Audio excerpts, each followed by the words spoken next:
నమస్తే. నేను విజయారెడ్డి.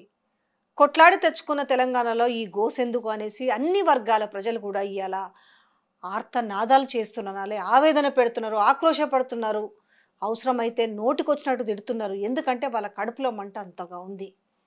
ఎవరి కోసం వచ్చింది తెలంగాణ? దేనికోసం వచ్చింది తెలంగాణ అంటే ఇయాల పరిస్థితి అగమ్య గోచరంగా ఉంది. మార్పు, మార్పు అంటుంటే ఏదో మార్పు చేసి మమ్మల్ని బాగు చేస్తారనుకుంటే ఇయాల మేము నానా కష్టాలు పడుతున్నామంటారు. అసలు తెలంగాణలో ఏం జరుగుతుంది? రేవంత్ రెడ్డి పైన ఈరోజు ప్రజలు ఎందుకు ఇంత వ్యతిరేకత పెంచుకున్నారు? సో ఈ విషయాలంటి పైన మన క్లారిటీ రావాలంటే మనతో ఉన్నారు బీఆర్ఎస్ లీడర్ రాకేష్ రెడ్డి గారు. నమస్తే రాకేష్ రెడ్డి గారు. నమస్తే. ఏందండి నిజంగా అన్ని వర్గాల ప్రజలు మనసారా కోరుకున్నాడు, కొట్లాడి తెచ్చుకున్నామన్నారు.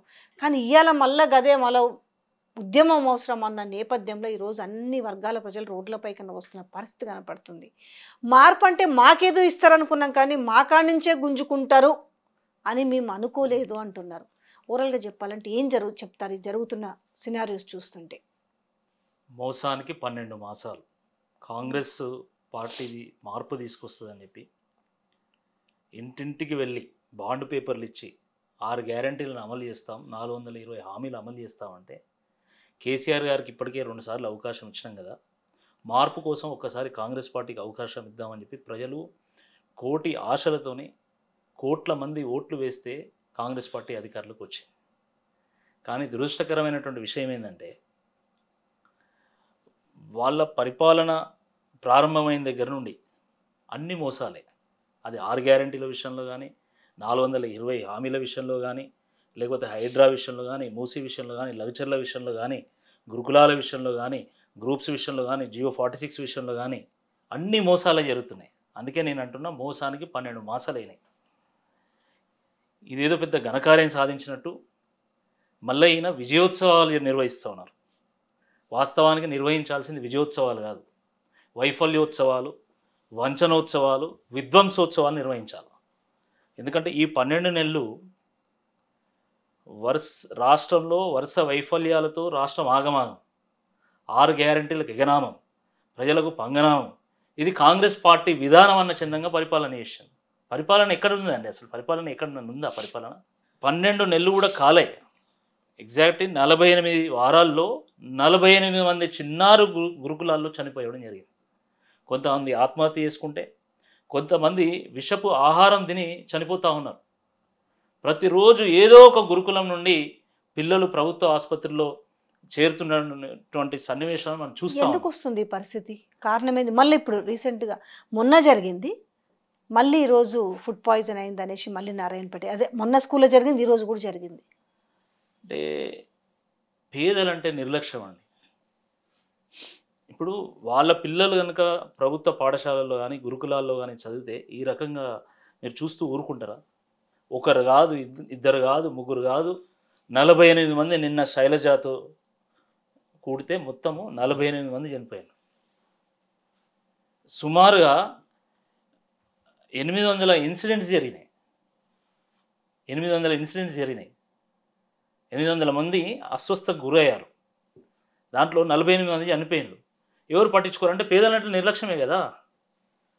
ఎవరో బడుగు బలహీన వర్గాలకు సంబంధించిన వాళ్ళు, ఎస్సీ వాళ్ళు, ఎస్టీ వాళ్ళు అక్కడ చదువుతారు, వాళ్ళకి ఇంకా వేరే మార్గం లేదు కాబట్టి వాళ్ళ నిస్సహాయతను ఇష్యూస్ బేస్ అవుతుంటే ఆనాడు మాట్లాడిన మహిళలు పాపం సీతక్క అయితే పాపం అందరిని చూసుకొని పోయి పిల్లల్ని కావచ్చు, వాళ్ళని కావచ్చు, పేద పిల్లల్ని అక్కున చేర్చుకున్న వైనం ఈరోజు కనీసం ఆ శైలజ అనే పాప చనిపోతే వీళ్ళు ఢిల్లీకి పెళ్లికి పోయారు కానీ కనీసం. నేను అదే అడుగుతున్నా, కొండా సురేఖ గారు లేదా సీతక్క గారు వాళ్ళు మంత్రులే. దానికంటే ముందు వారు తల్లి పాత్రను వాళ్ళు మర్చిపోయారు. ఇంతమంది ఆసుపత్రిలో పాలవుతూ ఉంటే, చనిపోతూ ఉంటే కనీసం ఒక్కరోజన్నా వాళ్ళకు ఒక గంట అయినా పరామర్శించడానికి వాళ్ళకు సమయం దొరకట్లేదా? మీరు ఢిల్లీ పోవడానికి సమయం దొరుకుతుంది, దావతులు చేసుకోవడానికి సమయం దొరుకుతుంది, దావతులను ఆన్లైన్లో పెట్టుకోవడానికి, లైవ్లు పెట్టుకోవడానికి సమయం దొరుకుతుంది, షూటింగ్లు చేసుకొని రీళ్లు విడుదల చేయడానికి సమయం దొరుకుతుంది. కానీ చిన్నారులు చనిపోతూ ఉంటే మా పిల్లలు అనే భావన కనీసం ఒక్కరోజు కూడా కలగలేదంటే అసలు వాళ్ళు మంత్రులుగా కొనసాగడానికి వాళ్ళ నైతిక హక్కు ఉన్నదని అడుగుతా ఉన్నాను. చాలా దుర్మార్గం అండి. దీనికి మొత్తం బాధ్యత సీఎం రేవంత్ రెడ్డి గారే వహించాలి. ఎందుకంటే ఎడ్యుకేషన్ మినిస్టర్ వారే ఇప్పుడు ఈ రాష్ట్రంలో. వారు చాలా బిజీగా ఉన్నారు. ఎందుకంటే ఢిల్లీకి 28 సార్లు వేయండు. ఈ మంత్రివర్గాన్ని విస్తరించాలి, ఎడ్యుకేషన్కి ఒక ఫుల్ టైం మినిస్టర్ని పెట్టాలి, హోంశాఖ ఒక ఫుల్ టైం మినిస్టర్ పెట్టాలనే సోయి కూడా లేదు, వాళ్ళకి అంత సమయం కూడా లేదు. మరి వారే ఎడ్యుకేషన్ మినిస్టర్ కాబట్టి మరి వారే బాధ్యత తీసుకోవాలా? ఇది వాస్తవానికి ఇది ఒక జాతీయ అంశం అండి. It is a national issue. Unfortunately we see no media writing about it. We see no media carrying stories on it. It is so unfortunate. Politics పక్కన పెట్టండి, ఈ పిల్లలే రేపటి భవిష్యత్తు భారతానికి, ఈ పిల్లలే రేపటి పౌరులు. కానీ అది మర్చిపోయినటువంటి కాంగ్రెస్ నాయకులు 23 రోజులు ఆ అమ్మాయి వెంటిలేటర్ పైన ఉంది. ఇది పెద్ద పోనీ అప్పటికప్పుడు కూడా కాదు, 23 రోజులు ఉన్నా కూడా ఎందుకు వీళ్ళకు కనీసం సరే ముఖ్యమంత్రి బిజీగా ఉన్నాడు అనుకుందామండి. నేను మళ్ళీ అడుగుతున్నా, మీరు ఇందాక అన్నారు మహిళా మంత్రులే కాదు తల్లులు కూడా అన్నారు కదా, ఎగ్జాక్ట్లీ. ఇంత ఇంత నిర్లక్ష్యం ఎందుకు? చాలా ఘోరం. తమిళిసై సౌందరరాజన్ గారు వారు గవర్నర్గా ఉన్నారు. వారు గవర్నర్గా ఉన్నప్పుడు సరే పాలిటిక్స్లో భాగంగా అనేక ఆరోపణలు వచ్చాయి.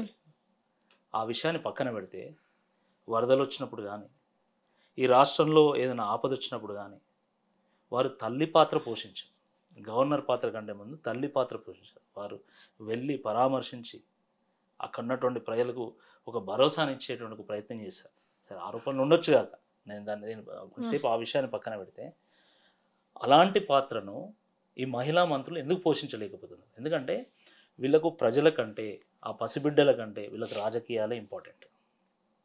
అంతే. ప్రజలు ఆగమవుతారు కదా. ఆగమైతే వాళ్ళకేం సంబంధం? వాళ్ళు ప్రజల కోసం పరిపాలన చేస్తున్నారని మీరు ఎట్లా అనుకుంటున్నారు? నాకు అది అర్థం కావడం లేదు. ప్రజల కోసం పరిపాలన చేస్తే రాకేష్ రెడ్డి గారు మనసాక్షి ఒకటి ఉంటది కదా అంటున్నా. మీరు చూసి 10 ఏళ్ళకెళ్ళి మీరు అధికారంలోకి రావాలనేసి కాంగ్రెస్ పార్టీ రకరకాల విన్యాసాలు చేసిరు. ఎన్ని విన్యాసాలు చేసినా ఏం చేసినా ఒకటి కాకపోతే ఒక హామీలు పక్కన పెట్టినా కూడా ఒక మానవత్వము ఒక మనస్సాక్షి అనేది ఉండదా? లగచర్లలో చూసినాం కదా, ఆడోళ్ళ పైన ఎంత మానవత్వం మంట కలిసిపోయిందండి. లగచర్లలో లంబాడీల భూములు గుంజుకోవడమే కాకుండా వాళ్ళ ఇళ్లలోకి జొచ్చుకొని పోయి వాళ్ళని గురగర గుంజుకొచ్చి లాఠీ చార్జ్ చేసి అర్ధరాత్రి 12 గంటలకు కరెంటు బంద్ చేసి ఇంటర్నెట్ బంద్ చేసి పురుగు కూడా తెలియకుండా వాళ్ళని తీసుకుపోయి జైలు వేసిన ఉదంతా మనం చూడలేదా అండి? 75 ఏళ్ళ స్వతంత్ర భారతదేశంలో ఇదా లంబాడీలు చూడాల్సింది? ఇంత ఘోరమా? ఫస్ట్ వాళ్ళ భూములను గుంజుకుంటారు. వాళ్ళని భూములను గుంజుకునేటువంటి అధికారం మీకు ఎవడిచ్చిండు? ఏ చట్టం ఇచ్చిందండి? వాళ్ళ అనుమతి లేకుంటే ఒక గజం భూమి కూడా మీరు తీసుకోవడానికి బాగు చేద్దాము, వాళ్ళందరూ పక్క దేశాలకు పోతున్నారు, రాష్ట్రాలకు బతకనిక పోతున్నారు, వాళ్ళ పిల్లలకు వాళ్ళకే ఉద్యోగాలు ఇద్దామని చెప్తున్నాడు ఈ ముఖ్యమంత్రి. మరి వాళ్ళ అన్నగారు వాళ్ళ తమ్ముడు గారు వచ్చి ఎందుకు బెదిరిస్తున్నాడు? ఓపెన్గా అన్ని టీవీలలో ప్లే అయింది కదా, అన్ని మొబైల్లోకి వచ్చింది కదా వీడియో. మీరు భూమిని ఇస్తారా అయ్యారా లేకపోతే ఏమన్నారో మీకు తెలుసు, అది నేను తెలుసుకోవాలి. అదే ఈ దేశంలో రోడ్లు వేయలేదు, సర్కారు దవాఖానాలు నిర్మించలేదు, సర్కారు భవనాలు నిర్మించలేదు, భూములను అక్వైర్ చేయలేదా అండి? మొట్టమొదటిసారి జరుగుతుందా? కానీ మొట్టమొదటిసారి ఈ రకమైనటువంటి ఘటన ఎందుకు జరుగుతుంది? ఇది ఆలోచించాలి. ఉన్న ఊరు కన్న తల్లి లాంటిది. కన్న తల్లి కొడుకుని శపిస్తుందా అండి? కానీ తనను ఎన్నుకున్నటువంటి సొంత నియోజకవర్గంలో ఉన్నటువంటి ప్రజలే ఈరోజు వద్దురా బాబు నీ పరిపాలన, నీ పాలన అగ్గిలా కలిసిపోను అని చెప్పి శపిస్తున్నారు. అసలు ఆ ఘటన తర్వాత నైతికంగా తాను సీఎం కుర్చీలో కూర్చోవడానికి అసలు వీలు లేదు. ఎందుకంటే నిన్ను ఎన్నుకున్న ప్రజలే నిన్ను శపిస్తున్నారు, నీ పాలన వద్దురా బాబు అని మొక్కుతున్నారు. కనీసం సొంత నియోజకవర్గం వీళ్ళ వల్లనే నేను ఈరోజు ముఖ్యమంత్రి అయినట్టు కనీసం సోయి లేకుండా మొత్తం భూమి చుట్టే తిరుగుతుందండి. ఆయన భూమికి రైతుకు ఉండేటువంటి బంధము అది పేగు బంధము, అది గొప్ప సంబంధం అది.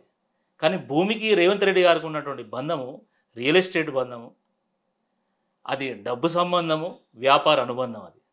అది తేడా. రైతు ఆ భూమిలో నష్టమే వస్తుంది, భూమికి సేద్యం చేస్తే నష్టమే వస్తుంది అని తెలిసినా కూడా మళ్ళీ పంట వేస్తాడు, మళ్ళీ సేద్యం చేస్తాడు తప్ప వేరే దానికి పోడు. వ్యాపారస్తుడు రియల్ ఎస్టేట్ కాకపోతే హోటల్ పెడతాడు, హోటల్ కాకపోతే క్లాస్ స్టోర్ పెడతాడు, అది కాకపోతే ఒక బార్ పెట్టుకుంటాడు, రెస్టారెంట్ పెట్టుకుంటాడు. కానీ రైతు మాత్రం నష్టం వస్తుందని తెలిసి కూడా ఆ భూమికి సేవ చేస్తాడు. ఆ భూమికి రైతుకు ఉన్నటువంటి గొప్ప సంబంధం అది.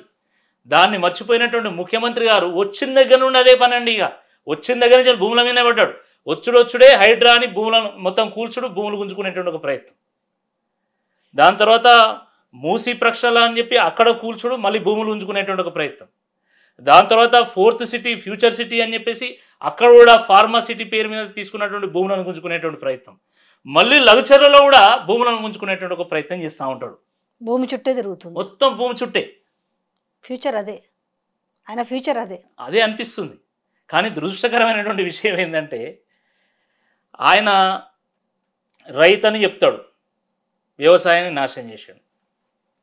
ఆయన నేను రియల్ ఎస్టేట్ వ్యాపారం చేసిన ఆయన చెప్పాడు, రియల్ ఎస్టేట్ని కూడా నాశనం చేశాడు. ఎందుకు అట్లా చెప్తారు? మీరు మంచిగా రాయించుకుంటున్నారు కదా వాళ్ళు. అసలు అరే రియల్ ఎస్టేట్ అద్భుతంగా ఉంది. రెండోది మీరు ఎందుకు చేసుకుంటున్నారు వీళ్ళు ఏమంటారు అవి సక్సెస్ఫుల్ ఏమంటారు, మాకు ఆ మాట కూడా వస్తలేదు కదా. విజయోత్సవాలలో ఏం చెప్పుకుంటారు తెలుసా? 52,000 ఉద్యోగాలు ఇచ్చారు అంటే సంవత్సరం అయిందా కాలే. ఇంకా మంది పెళ్లికి మంగళహారతి పట్టమంటే ఫస్ట్ ఉంటాడు రేవంత్ రెడ్డి గారు. ఫస్ట్ అరే ఇచ్చిన నోటిఫికేషన్లు ఏంది, నువ్వు తీసుకొచ్చిన ఉద్యోగాలు ఏంది, నువ్వు చెప్తున్నది ఏంది? ఒక్క నోటిఫికేషన్ ఇచ్చిందండి రేవంత్ రెడ్డి గారి ప్రభుత్వం. ఆ నోటిఫికేషన్ ఇప్పటివరకు పరీక్ష కూడా నిర్వహించలే. ఈరోజు 35,000 ఉద్యోగాలు ఈ 12 నెలల్లో వచ్చినాయి అంటే అది కేసీఆర్ గారు నోటిఫికేషన్లు వేయడం వల్ల, వాళ్ళు పరీక్షలు నిర్వహించడం వల్ల, వాళ్ళు రిజల్ట్స్ ఇవ్వడం వల్ల వచ్చినాయి. అది జనాలకు కూడా తెలుసు, అయినా చెప్పుకుంటున్నాడు కదా. ఇక నరం లేని నాలుకే ఏదైనా మాట్లాడుతుందండి. ఇప్పుడు రేవంత్ రెడ్డి గారు గతంలో ఏమన్నాడు, ఇప్పుడు ఈ ఏమంటున్నాడు? సీఎం చూసి ఏమనిపిస్తుంది తెలుసా? ఓహో రాజకీయాలు ఇట్లా చేయొచ్చు అని కూడా అంటుంది. అంటే కళ్ళ ముందు కనపడుతున్న నిజాన్ని కూడా ఆయన దాన్ని అబద్ధం చేస్తున్న వైనం చూస్తుంటే పాపం రానున్న భవిష్యత్తు పిల్లలు ఏం నేర్చుకోవాలో కూడా అర్థమవుతలేదు మరి. అదే కదా. ఇంకా విచిత్రం ఏంటంటే ఆయన మొన్న వరంగల్లో సభ పెట్టాడు. అవు ఇంకా అది మహాసభ. ఎగ్జాక్ట్లీ. మీ ఇలాక కాబట్టి ఇంకా మీకు బాగా ఎరకైతే చెప్పండి. మేము చాలా అదృష్టవంతులు. అదే మీరు వచ్చి అసలు అభివృద్ధి, ఆమెనేమో మాకు ఎక్కడ ఒక్క రూపాయి అడగలేదు, ఈయనేంది ఇట్లా అంటున్నా అనుకున్నా కానీ హైదరాబాద్ మనం ఏం చేయలేము కానీ వరంగల్ డెవలప్ చేస్తున్నట్టు కదా మరి. మీరు ఎంత అదృష్టవంతులు మరి. చూద్దాం ఇప్పుడు అది ప్రకటనలకే పరిమితం అవుతుందా, లేకపోతే క్షేత్రస్థాయిలో ఏమైనా పని జరుగుతుంది అనేది వేచి చూద్దాం. కానీ నేను చెప్పదలుచుకున్నది ఏంటంటే వరంగల్ డిక్లరేషన్ పేరు మీద ఆయన మోసానికి ఆ రోజు బీజం వేశాడు. మళ్ళీ మొన్న వరంగల్ సభ పేరు మీద మరో మోసానికి వారు తెరలేపడం జరిగింది. కాళోజీ కళాక్షేత్రాన్ని ఓపెన్ చేయడానికి వచ్చినటువంటి ముఖ్యమంత్రి ఎంత అద్భుతంగా ఒక కాళోజీ గురించి, మన తెలంగాణ సంస్కృతి, మన తెలంగాణ సాంప్రదాయాలు, మన కవులు, మన కళాకారుల గురించి ఎంత అద్భుతంగా మాట్లాడి ఒక స్ఫూర్తిని నింపాలా. అవన్నీ తెలవాలి కదా ఫస్ట్. అదే ఇప్పుడు అదే ఉన్నట్టుంది. రేవంత్ రెడ్డి గారు అంటే ఓన్లీ పరుష పదజాలంతో కేసీఆర్ను కేటీఆర్ని తిట్టడం, హరీష్ రావు కాదు. రాకేష్ రెడ్డి గారు మీరు ఎందుకు అనుకుంటున్నారు ఆయన ఒక లాజిక్ తోటి రాజకీయం చేస్తున్నారని ఎందుకు అనుకోవట్లేదు? ఎందుకంటే ఆయన ప్రతిపక్షంలో ఉన్నప్పుడు, వర్కింగ్ ప్రెసిడెంట్గా ఉన్నప్పుడు ఏం మాట్లాడు, పిసిసి ప్రెసిడెంట్గా ఉన్నప్పుడు ఏం మాట్లాడు, ఇప్పుడు కూడా గట్లనే మాట్లాడుతున్నాడు. ఎందుకంటే ప్రజల దృష్టిలో నేను ఎప్పుడూ ఉండాలి అనుకుని ఆయన లాజిక్ పాలిటిక్స్ చేస్తున్నాను ఎందుకు అనుకోవట్లేదు? నువ్వు ఏమైనా మాట్లాడు, పని చేసి చూపెట్టాలి ఫస్ట్. పని లేదు కానీ మాటలు చాలా ఎక్కువ. 13 హామీలు నెరవేర్చారు. ఏ హామీ నెరవేర్చిందండి? అది చెప్తున్నారు కదా. ఇంటిగ్రేటెడ్ స్కూల్స్ ఇచ్చినాము, ఫ్రీ బస్ ఇచ్చినాము, ఫ్రీ కరెంట్ ఇచ్చినాము, 500 రూపాయల గ్యాస్ సిలిండర్ ఇచ్చినాము, అయ్యో ఇంచుమించు 52,000 ఉద్యోగాలు ఇచ్చినాము. అసలు వాళ్ళు చెప్తుంటే ఆ లెక్కకు అబద్ధాలకు బ్రాండ్ అంబాసిడర్లు అయిపోతున్నాండి వీళ్ళు చెప్పే అబద్ధాలు విని మళ్ళీ చెప్పలేక మైకులు కూడా ఉరిపెట్టుకునేటువంటి ఒక పరిస్థితి నిర్మాణం అవుతుంది ఈ రాష్ట్రంలో. నిజంగా చెప్తున్నా. నమ్ముతలేరా ప్రజలు? ఎట్లా నమ్ముతారండి? రుణమాఫీ చేసామన్నారు. ఏ గ్రామానికన్నా మనం మిర్రర్ టీవీని తీసుకొని వెళ్ళి అడుగుదాం. సగం కంటే ఎక్కువ మంది కాలేదండి రుణమాఫీ. బస్సులు అంటారా, బస్సులు సూపర్ లగ్జరీకి వర్తించవు, ఓలోలకు వర్తించవు, కేవలం ఎక్స్ప్రెస్ వరకే వర్తిస్తాయి. ఆ బస్సులను తగ్గించేశారు ఈరోజు. ఎక్స్ప్రెస్ బస్సును కూడా సూపర్ లగ్జరీ చేసిండు. మీరు ఎక్కడి నుండి ఎక్కడికైనా పోండి, ఆ ఛార్జెస్ ఒకరోజు అంటే ఇప్పుడు వరంగల్ నుండి ఉదాహరణకు హన్మకొండకు వస్తున్నాం అనుకోండి, వరంగల్ నుండి మన హైదరాబాద్కి వస్తున్నాం అనుకోండి, మామూలుగా 300 ఉంటే ఒకరోజు 350 అయితే, ఒకరోజు 400 అయితే, 480 కూడా అవుతుంది. అది అంటే ఒకవైపు మహిళలకు ఫ్రీగా ఇస్తుంది, ఇంకోవైపు మీరు లాజిక్ మిస్ అవుతారు. మహిళలకు ఫ్రీ బస్ ఇవ్వడం వల్ల ఆర్టీసీ నష్టాల బాటలో నుంచి లాభాల బాటలో నడుస్తుంటే ఓర్చుకోలేకపోతున్నారు. ఫస్ట్ మీరు ఆర్టీసీకి ఇవ్వాల్సినటువంటి డబ్బులు ఇచ్చారా ఇప్పటివరకు? వాళ్ళు బస్సులు కొనుగోలు చేయగలుగుతున్నారా? మీరు అది చెప్పండి. ఇవన్నీ ఎందుకు మాట్లాడతారు? ఆర్టీసీ లాభాలు ఉన్నదన్నారు. మీరు ఇవ్వాల్సిన డబ్బులు వాళ్ళకి ఇస్తే కదా లాభాలకు వచ్చేది అది. కాబట్టి ఇదంతా కూడా అసంబద్ధమైనటువంటిది. నేను ఒకటే విషయం మీకు చెప్పదలుచుకున్నా. అనుభవ రాహిత్యము, అవగాహన రాహిత్యము, ఒక విజన్ లేకపోవడం, చిత్తశుద్ధి లేకపోవడం, ఒక లక్ష్యము, ఒక ప్రణాళిక లేకపోవడం, ప్రాధాన్యతలు ఎంచుకోలేకపోవడం వల్ల ఈరోజు రాష్ట్రం మొత్తము ఈరోజు అధోగతి పాలయ్యేటువంటి ఒక పరిస్థితి నిర్మాణమైంది. మీరు చూడండి, రియల్ ఎస్టేట్ ఖతం అయిపోయింది, కన్స్ట్రక్షన్ది అదే పరిస్థితి. దాని మీద ఆధారపడి అనేక బిజినెసెస్ ఈరోజు మీరు టెక్స్టైల్ ఇండస్ట్రీ చూడండి, లేదా హోటల్ ఇండస్ట్రీ చూడండి, లేదా టూరిజం చూడండి, ఎక్కడికక్కడ మొత్తం స్టక్ అయిపోయినాయండి. మనీ సర్క్యులేట్ కావడం లేదు. ఇది ప్రభుత్వం ఎంత దయనీయమైనటువంటి ఒక పరిస్థితిలోకి వచ్చిందంటే, గ్రామ పంచాయతీ సిబ్బందికి ఇప్పుడు 10 నెలలు అయింది, ఇప్పటివరకు జీతాలు లేవు. అవుట్సోర్సింగ్ సిబ్బందికి జీతాలు లేవు. ఎస్సీ ఎస్టీ హాస్టల్స్లో ఉన్నటువంటి అవుట్సోర్సింగ్ సిబ్బందికి జీతాలు లేనటువంటి ఒక పరిస్థితి నిర్మాణమైంది. చాలా శాఖల్లో ఈ నెల జీతం నెక్స్ట్ నెల ఇస్తూ ఉన్నారు. మీరు అనొచ్చు మరి కొంతమందికి 1వ తారీఖు వస్తున్నాయి. 1వ తారీఖు ఏం రావట్లేదండి, వాళ్ళకు 4వ తారీఖు 5వ తారీఖు వస్తున్నాయి, కొంతమందికి వస్తున్నాయి. ఈ రాష్ట్రంలో మొత్తము పర్మనెంటు, అవుట్సోర్సింగ్, కాంట్రాక్టు అంతా కలిపి సుమారుగా 9 లక్షల మంది ఎంప్లాయీస్ ఉంటారు. దాంట్లో ఒక 2 లక్షల మందికి మాత్రమే 3వ తారీఖు 4వ తారీఖు వస్తున్నాయి. మిగతా వాళ్ళకు పెండింగ్ పెట్టడం, లేకపోతే డిలే చేయడం, ఈ రకమైనటువంటి పరిస్థితి. రిటైర్మెంట్ అయినటువంటి వాళ్ళకి ఇప్పటివరకు అసలు వాళ్ళకి రిటైర్మెంట్ బెనిఫిట్ లేదు. బళ్ళల్లో చాక్ పీసులు కొనడానికి డబ్బులు లేవు. హాస్పిటల్లో మందులకు డబ్బులు లేవు. అంటే తెలియదా, తెలిసి కూడా ఇట్లనే చేస్తారు అనుకుంటున్నారా? నేను ఇంతకుముందు చెప్పాను కదా, రేవంత్ రెడ్డి గారు సమస్య ఏంటంటే వారు ఎప్పుడు కూడా పరిపాలనలో లేరు. వారు రాజకీయాల్లో వచ్చినప్పటి దగ్గర నుండి కూడా వారు ప్రతిపక్షంలో ఉన్నారు. ఒక ఎమ్మెల్సీగానో, ఒక ఎమ్మెల్యేగానో. మిగతా మంత్రులు అయితే ఉన్నారు కదా, సీనియర్లే కదా. అంటే ఆయన చెప్తే ఇంటలేడా? పోనీ వాళ్ళు చెప్తలేరు, నడవని ఆయన వినాలి కదా, ఆయన ఎవరు మాట్లాడినా వినాలి కదా. బట్టి ఏమాయ్, శ్రీధర్ బాబు ఏమాయ్, ఉత్తమ్ ఏమాయ్, పొన్నం ఏమాయ్, కోమటిరెడ్డి వెంకటరెడ్డి ఏమాయ్, వీళ్ళందరూ సీనియర్లే కదా. వీళ్ళు చెప్తే ఆయన వింటలేడా? పోనీ మేము ఎందుకు చెప్పడం, చూద్దాం ఏం జరుగుతుందో ఎంతకాలం వీళ్ళు అనుకుంటున్నారా? అది మనం చూడాలి. నాకున్న ఇన్ఫర్మేషన్ అయితే ఆయన ఎవరు మాట వినే పరిస్థితి లేదు అని. కాబట్టి ఆయన నాకు అన్నీ తెలుసు, నేనే పరిపాలన చేస్తా అనే చందంలో ఈరోజు చేస్తున్నటువంటి. కానీ 4 ఏళ్ల సమయం ఇంగిట్లనే గోసపడాలా? తెలంగాణ ప్రజల పరిస్థితి ఏంటంటే, తెలంగాణ ప్రజలు చూస్తూ ఊరుకుంటారా? చూస్తూ ఎందుకు ఊరుకుంటారండి? ఈ గడ్డ మీద పుట్టినటువంటి ప్రతి బిడ్డ డిఎన్ఏలో తిరుగుబాటు ఉంటుంది, తెగింపు ఉంటుంది, త్యాగం ఉంటుంది. ఇది పోరాటాల పురిటిగడ్డ, విప్లవాల కిల్ల ఇది తెలంగాణ. తప్పకుండా పోరాటం చేస్తాం, ఎందుకు చేయకూడదు? ఒక దిక్కు లంబాడీల భూములు గుంజుకుంటా ఉంటే, గురుకులాల్లో పిల్లలు చనిపోతూ ఉంటే, నిరుద్యోగులు రోడ్లు ఎక్కుతూ ఉంటే, అవుట్సోర్సింగ్ సిబ్బందికి జీతాలు రాకపోతుంటే చూస్తూ ఊరుకుంటామా అండి? తప్పకుండా పోరాటం చేస్తాం. ప్రతిపక్షంగా బీఆర్ఎస్ పార్టీ పొద్దున్న లేస్తే జైళ్ళ గురించి మాట్లాడుతూ కేటీఆర్ని జైల్లో పెడతాము, సో ఎగిరెగిరి పడుతున్నారు అనేసి ఈరోజు ఏ ప్రెస్ మీట్ పెట్టని, ఏడ విజయోత్సవాలు చేయని, ఏడ బహిరంగ సభలు పెట్టని, ఏమన్నా చేయని, కేటీఆర్ అనే నామస్మరణ లేకపోతే వాళ్ళకు భవిష్యత్తే గడవదన్నట్టు పరిస్థితి ఎందుకు వస్తుంది? ఒకవైపు బీఆర్ఎస్ అసలు లేదు, ఆయన కేసీఆర్ని మేము అనే మొక్క కూడా మొలవనీయమనుకుంటూ మెజారిటీ ఆఫ్ ది టైం అంతా కూడా వాళ్ళ నామస్మరణే జరుగుతుంది. అంటే తెలివిగా చేస్తున్నారా? గమ్మత్తైన విషయం ఏంటంటే, పాపం కేసీఆర్ గారి పేరు లేకుండా రేవంత్ రెడ్డి గారు రాజకీయాలు చేయలేరండి. అది గతంలో అయినా, ఇప్పుడైనా, భవిష్యత్తులో అయినా. గతంలో కేసీఆర్ గారిని తిట్టిండు, ఆయన అధికారంలోకి వచ్చిండు. ఈరోజు అధికారంలోకి వచ్చి మళ్ళీ ఆ కుర్చీ మీద ఉండడానికి మళ్ళీ కేసీఆర్ గారిని తిడుతున్నారు. వాళ్ళకు కేసీఆర్ ఫోబియా పట్టుకుంది. 12 నెలలు అయింది నువ్వు ముఖ్యమంత్రి అనేటువంటి విషయం మర్చిపోయి, తెల్లారు లేస్తే కేసీఆర్ గారు ఎక్కడ ఉన్నారు, కేసీఆర్ ఎందుకు వస్తలేడు, కేసీఆర్ రా అసెంబ్లీ. కేసీఆర్ గారు వచ్చిన రోజు నువ్వు కుర్చీ ఖాళీ చేసి నువ్వు పోవాల్సిందే, మళ్ళీ కేసీఆర్ కుర్చీ ఎక్కాల్సిందే, వేరే ఆప్షన్ నీకు ఏం ఉండదు. కేసీఆర్ గారు వచ్చిన రోజు సునామీ వస్తుంది, ఆ సునామీలో నువ్వు కప్పుకపోతావు, నువ్వు ఆ సునామీని నువ్వు తట్టుకోలేవు. ఎందుకంటే 12 నెలలలో కేసీఆర్ బయటికి రాకపోయినా కూడా ఈరోజు ప్రజలే రోడ్లు ఎక్కి నినాదాలు చేస్తూ ఉన్నారు. రేపు కేసీఆర్ గారు ప్రజల పక్షాన గొంతెత్తి గర్జించిన తర్వాత నువ్వు నామరూపాలు లేకుండా పోతావు. అనేక మందితోని కొట్లాడినటువంటి నేపథ్యం కేసీఆర్ గారికి ఉంది. హేమీలు యోధాని యోధులు. అది వైఎస్ రాజశేఖర రెడ్డి గారు కావచ్చు, చంద్రబాబు నాయుడు గారు కావచ్చు, కిరణ్ కుమార్ రెడ్డి గారు కావచ్చు. కాబట్టి రేవంత్ రెడ్డి గారు ఒక పెద్ద లెక్కేం కాదు. ఇది గుర్తుపెట్టుకోవాలి. 12 నెలలు అయిందండి. 12 నెలలు ఏంటి?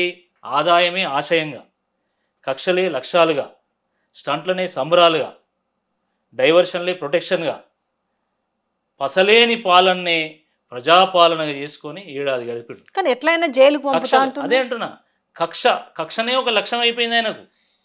కేటీఆర్ని జైలు పంపుతా, కేటీఆర్ని జైలు పంపుతా. జైలు పోయిన వాళ్ళందరూ ముఖ్యమంత్రి అయిన. బహుశా మళ్ళీ కేటీఆర్ గారు కూడా ముఖ్యమంత్రి అవుతారు. లేదా మీరు కేసీఆర్ని పంపితే మళ్ళీ కేసీఆర్ గారు ముఖ్యమంత్రి అవుతారేమో. నువ్వు దేనికి పంపుతావు?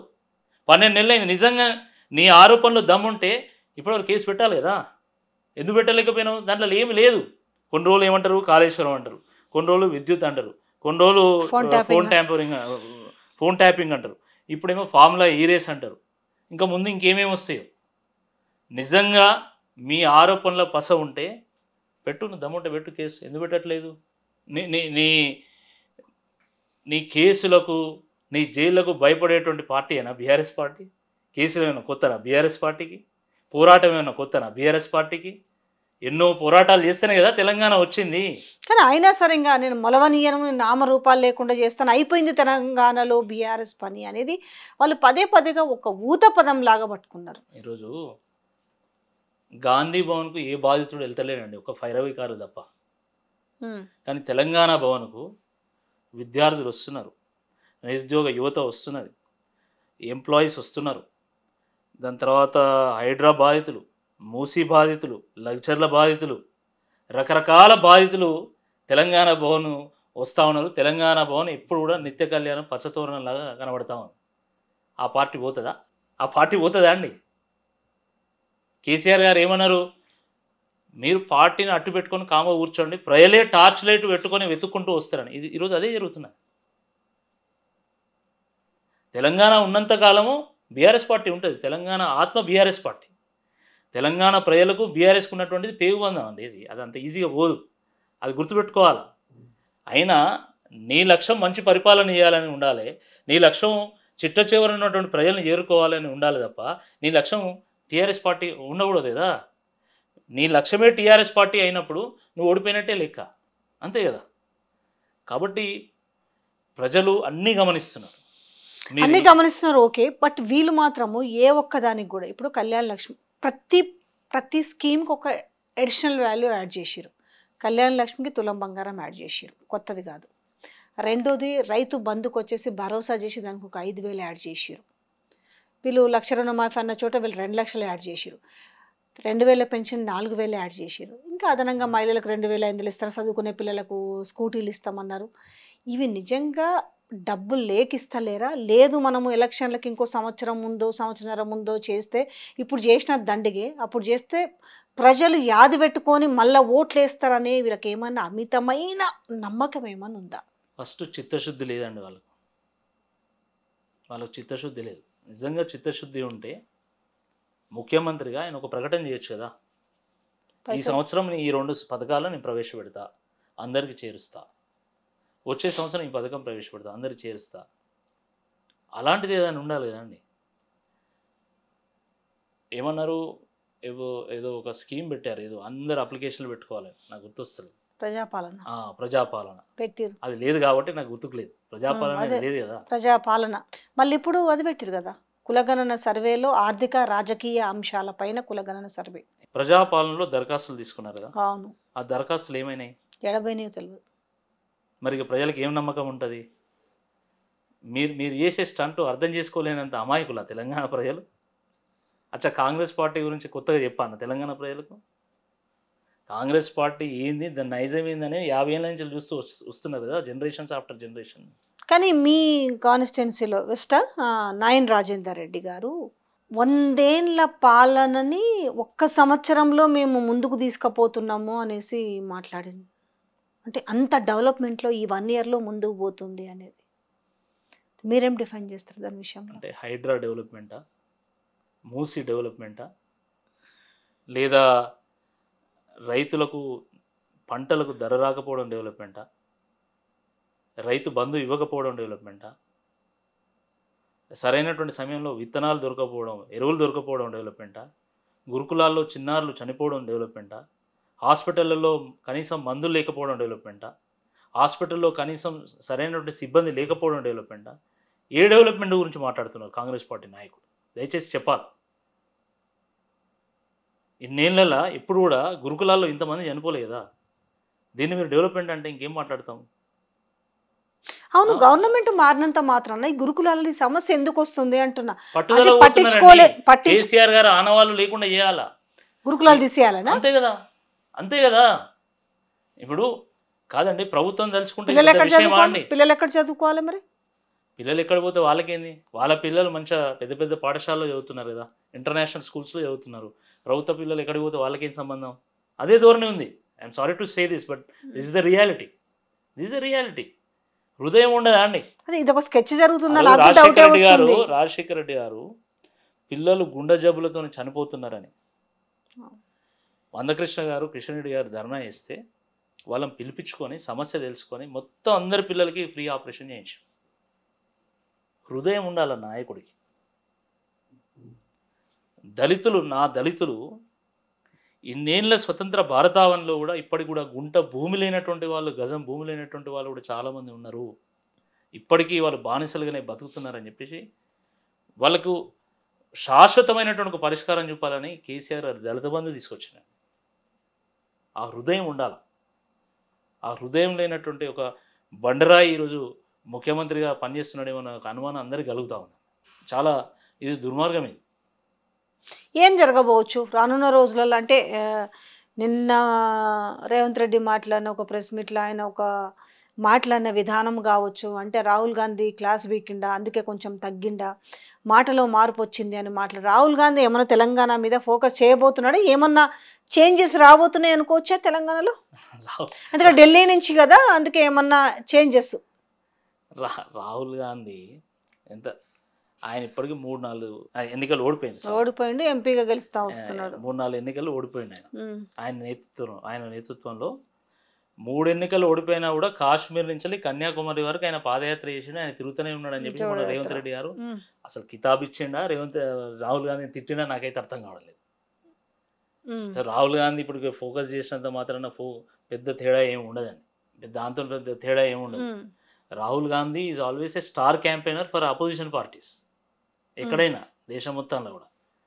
కాబట్టి నాకు అసలు అర్థం కావలేదు రేవంత్ రెడ్డి గారు 28 సార్లు ఢిల్లీకి ఎందుకు పోయిండో నాకైతే అర్థం కావలేదు. ఎవరు? రేవంత్ రెడ్డి పదవుల కోసం ఢిల్లీ, పైసల కోసం ఢిల్లీ, కార్పొరేషన్ పదవులు కావాలన్నా కూడా పంపకాల కోసం ఢిల్లీ. ఇది రేవంత్ రెడ్డి లొల్లి. ఈ ఢిల్లీకి పోయి ఆయన గల్లీలు మర్చిపోతున్నాడండి. అసలు ఎక్కడన్నా ఒక మంచి పర్యటన చేసినటువంటి ఉదంతం ఉందా? ఎంతసేపు ఆ ఫోటోలకు ఫోజులు ఇచ్చి షూటింగ్లు తీసుకొని ఏదైనా రీల్స్ చేసుకోవడానికి ఉపయోగపడుతుంది తప్ప నిజంగా కాంక్రీట్గా క్షేత్రస్థాయికి వెళ్ళి ప్రజలతో కలిసి ప్రజలతో మాట్లాడి వచ్చే పరిస్థితి ఉందా? భయం పట్టుకునేది ఆయనకు ప్రజలను కలవాలంటే. ఈ కొన్ని రోజులు పోతే కాంగ్రెస్ పార్టీ నాయకులు గలీలలో పోయేటప్పుడు హెల్మెట్లు వేసుకొని పోవాలి, రాళ్లతో కొడతారు. ఎందుకంటే 6 గ్యారంటీలకు ఎగనామం పెట్టిండ్రు, ప్రజలకు పంగనామం పెట్టింది. ఆ పరిస్థితి ఉంది. ఇది ఎక్కడ కూడా మీరు సెక్యూరిటీ నదిలో ఒక మినిస్టర్ని తిరగమనండి, ఒక ముఖ్యమంత్రిని రమ్మనండి, రాగలుగుతాడా? ఉద్యోగాల గురించి ఇంత పెద్ద ఉపన్యాసం ఇచ్చింది కదా రేవంత్ రెడ్డి గారు. రమ్మనండి, దమ్ముంటే ఉస్మానియా యూనివర్సిటీకి రమ్మండి, మా కాకతీయ యూనివర్సిటీకి రమ్మనండి, నిలదీస్తారు. లైబ్రరీలకు రమ్మండి, ఒక్కసారి అశోక్ నగర్ రమ్మనండి. జియో 46 మీద ఆయన ఏమి మన పాపం వస్తారని అనుకున్నారు రాహుల్ గాంధీ. అదే అంతకుముందు అశోక్ నగర్లో పోయి మాట్లాడిండు కాబట్టి మళ్ళీ మొన్న వస్తారేమని ఎక్స్పెక్ట్ చేసారు కానీ పోలే కదా. అదే కదా, మొత్తం అశోక్ నగర్ యువత మొత్తం ఎదురు చూసింది. పాపం బావర్చిలో ఒక ఆయన టేబుల్ బుక్ చేసిండు, ఇంకో ఆయన ప్యారడైజ్లో బుక్ చేసిండు. స్టూడెంట్స్ నాకు తెలిసినటువంటి వాళ్ళు చెప్తున్నారు. అదే వస్తాడేమో రాహుల్ గాంధీ వచ్చింది కదా, అప్పుడు ఓట్ల కోసం వచ్చిండి, ఇప్పుడు మా తిప్పల కోసం కూడా వస్తారేమో. ఇదంతా నాటకము, ఇది బూటకం, ఇంకా తప్ప వేరే ఏం లేదండి. అందులో 4 ఏళ్ళు ఓపిక పట్టాల్సింది. ఏం జరిగినా మరి తప్పకుండా 4 ఏళ్ళు ఓపిక పడతాం. వాళ్ళకు ఒక మంచి లెసన్ కూడా టీచ్ చేస్తారు తెలంగాణ ప్రజలు. ఎందుకంటే 2014 తెలంగాణ ఏర్పడ్డ నాడు, 2014 తెలంగాణ ఏర్పడ్డ రోజు రీఆర్గనైజేషన్ యాక్ట్లో 10 జిల్లాలకు గాను 9 వెనుకబడిన జిల్లాలుగా గుర్తించింది రీఆర్గనైజేషన్ యాక్ట్. 10 ఏళ్ళ బీఆర్ఎస్ ప్రస్థానంలో బీఆర్ఎస్ పరిపాలనలో 9 వెనుకబడిన జిల్లాల తెలంగాణ కాస్త దేశంలోనే తలసరి ఆదాయంలో నెంబర్ 1గా నిలిచింది. పెట్టుబడుల్లో నెంబర్ 1గా నిలిచింది. ఐటీ ఇన్వెస్ట్మెంట్స్ రాబట్టడంలో నెంబర్ 1గా నిలిచింది. టీఎస్ ఐపాస్లో 21 రోజుల్లో అన్ని అనుమతులు లభించినాయి. అటువంటి ఈ తెలంగాణ ఈరోజు అసలు కనీసము ప్రభుత్వ మెయింటెనెన్స్ ఖర్చులకు కూడా ఇబ్బంది పడుతున్నాయి అంటే అర్థం చేసుకోండి ఏ రకమైనటువంటి పరిపాలన వీళ్ళు చేసిండ్రు. గుర్తుపెట్టుకోండి, వీళ్ళు వచ్చుడే కూల్చుడు మొదలుపెట్టింది. జనరల్గా బిజినెస్ అనేది ఒక పాజిటివ్ సెంటిమెంట్ బేస్డ్గా నడుస్తుందండి. సెంటిమెంట్ అనేది చాలా ఇంపార్టెంట్. వీళ్ళు వచ్చుడే ఆ సెంటిమెంట్ని నాశనం చేసింది. నాశనం చేయడం వల్ల పెట్టుబడులు రావాల్సింది. నిజంగా చెప్తున్నా, మొత్తం దేశంలో అన్ని రాష్ట్రాల నుంచి ఇక్కడ పెట్టుబడులు వచ్చాయి. గుజరాత్ నుంచి, ఢిల్లీ నుంచి, బొంబాయి నుంచి కూడా ఇక్కడ పెట్టుబడులు వచ్చాయి. ప్రపంచవ్యాప్తంగా పెట్టుబడులు వచ్చినాయి. కానీ ఈరోజు వెనక్కిపోతున్నాయి. ఈరోజు కేన్స్ వెనక్కిపోతుంది, ఫాక్స్కాన్ వెనక్కిపోతుంది. మొన్ననే అమర్ రాజా వాళ్ళు కూడా మేము వెనక్కిపోతామని చెప్పేసి హెచ్చరించడం జరిగింది. ఈ రకమైనటువంటి పరిస్థితి నిర్మాణం అయితే రాబోయే 2 ఏళ్లలో 3 ఏళ్లలో పెద్ద సోషల్ అంట్రెస్ట్ వస్తుందండి తెలంగాణలో. మరో తెలంగాణ ఉద్యమం లాంటిది వచ్చినా కూడా మీరు ఆశ్చర్యపోవాల్సినటువంటి అవసరం లేదు. ప్రజలే రోడ్ ఎక్కుతారు. బీఆర్ఎస్ పార్టీ ఏం చేయాల్సిన అవసరం లేదు. ప్రజలు రోడ్ ఎక్కితే వాళ్ళకి నాయకత్వం వస్తే సరిపోతుందండి నా ఉద్దేశంలో. నాకైతే అట్లనే అనిపిస్తుంది. ఒక్క వ్యవసాయ రంగం మీరు తీసుకోండి. వ్యవసాయము ఎంత అద్భుతంగా కొనసాగింది. చాలా అద్భుతంగా ఉంది. ఏం లేకున్నా కూడా ప్యాడీ బాగా వచ్చింది అనేసి ఇరిగేషన్ మినిస్టర్ కూడా చెప్తున్నాడు కదా. ఏ కాళేశ్వరం నీళ్ళు లేకపోయినా కూడా విపరీతమైన ప్యాడీ వచ్చిందని చెప్పుకుంటున్నారు. మరి 2014 వరకు కాంగ్రెస్ పార్టీ కదా పరిపాలన చేసింది. అప్పుడు ఎందుకు రాలేదు? ఆ రోజు 60 లక్షల మెట్రిక్ టన్నులు ఎందుకు ధాన్యం పండించగలిగింది? ఈ రోజు 3 కోట్ల మెట్రిక్ టన్నుల ధాన్యం ఎట్లా పండించగలుగుతున్నారు? 5 times సీ చేంజ్ ఎట్లా వచ్చింది చెప్పాలా? ఇవేవి చెప్పకుండా మీరేం చేసిండ్రు అసలు? రైతులకు వచ్చే రైతు బంధుని ఆపిన్లా? రుణమాఫీ చేస్తామని అవి సగం చేసేసిందా? పోనీ ధర ఏమన్నా వస్తుందంటే కాటన్ ప్రైస్ ఉంటే ఈరోజు కనీసం 6,000 కూడా వస్తలేదు కదా. బోనస్ అంటే అది కాకపోయా, కొనుగోలు చక్కగా లేకపోతే సగం దాన్ని బయటనే అమ్ముకునే ఆంధ్ర వాళ్ళు కొనుక్కోబోతున్నారు మన ప్రభుత్వం పట్టించుకోకపోవడం వల్ల. మరి మీరు వ్యవసాయాన్ని ఏం బాగుపరచును నాకైతే అర్థం కావడం. ఇన్స్టెంట్గా ఏది కనపడుతుంది మా ఖాతాలోకి వేసుకుంటాం, ఏముంది అంతే కదా. మంచి జరిగితే మా ఖాతాలో, చెడు జరిగితే బీఆర్ఎస్ ఖాతాలోకి. కానీ ఓవరాల్గా ఏం చెప్పినా కూడా ప్రజలైతే ఇబ్బందులు పడుతున్నారు. ఇంకా దాన్ని అదే అంటే ఒక ప్రోగ్రెసివ్ స్టేట్ ఎంత ఈజీగా నాశనం చేయొచ్చో ఒక ఉదాహరణగా ఈరోజు తెలంగాణ. చివరిగా ఒక ప్రశ్న ఏమైందనంటే, మామూలుగా మేము ప్రజల్లోకి పోతే కాంగ్రెస్ అంటేనే మాకు ఒక భయం ఉంది.